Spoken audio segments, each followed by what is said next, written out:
వేదిక పైబడి గౌరవమైనటువంటి STR association సభ్యులకు, పాత్రదారులకు, బైబిడియో ముందు విచ్చేసిన నా యొక్క అన్నతమ్ములకు, రైతు బాంధవులకు, రైతు కార్మిక సహోదరులకు, అక్క చెల్లెళ్లకు నా యొక్క మొట్టమొదటి నమస్కారం తెలుపుకుంటున్నాను. ఈ సమావేశం ఎందుకని ఏర్పాటు చేయబడిందంటే, జూజి వద్ద ఫస్ట్ షిప్ కార్డు ఎత్తుకోండి, ఆడ 4-5 ఊర్లు పాయా అంత బిగారు అయిపోయింది. రెండోది వచ్చి మానిపల్లి ఎత్తుకోండి, ఆడ ఒక సెకండ్ షిప్ కార్డు అండి, ఆడ 7-8 ఊర్లు పోయింది, అంత బిగారు అయిపోయింది. ఫ్యాక్టరీలకు బాత్రూమ్లకు పోతా ఉన్నాడు క్లీన్ చేసేకి. 5 ఏకర్లు అనుకోండి రైతు బాత్రూమ్ క్లీన్ చేయకపోతా ఉన్నాడు మానిపల్లి దగ్గర. మూడో షిప్ కార్డు ఎత్తుకోండి సూళ్ళగిరి, ఆడ 2000 ఎకరాలు ఎత్తుకోండి.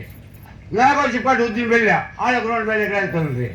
ఇప్పుడు నాలెడ్జ్ క్యాడర్ ఎత్తుకొచ్చి ఎస్టీఆర్ రోడ్ వేసి, ఎస్టీఆర్ రోడ్కో కర్ణాటక రోడ్కో 1.5 కోట్లు 2 కోట్లు ఇచ్చి మనకి ఇచ్చింది ఏంటంటే 5 లక్షలు 10 లక్షలు 5 లక్షలు ఒక ఎకరాకు మనం మొట్టుకొట్టేసి మనం దిగులు పెట్టించేసి రోడ్ అంట ఏమో గవర్నమెంట్ వస్తే కొడతారంట, పోలీసు వస్తారంట, డిఆర్ఓ మనం బెదిరించి పంపుతా వారిని నడిపించుకోండి, అది పోయా.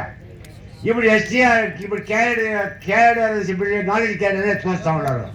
ఈ నాలెడ్జ్ క్యాడర్ ఎత్తుకొస్తా ఉన్నాడు. ఇప్పుడు మాసం కానీ ఎత్తుకొస్తా ఉన్నారు, మ్యాప్లు వేసినారు. నెక్స్ట్ మ్యాప్ మందే, ఆ పక్కింట్లో 100 వేలు వచ్చింది, మనకు గ్యారంటీగా వస్తుంది. కాబట్టి అందరూ రైతులంతా ఏకంగా ఉంటేనే ఈ కార్యక్రమం దీన్ని మనం అడ్డుకోలేక అవుతుంది.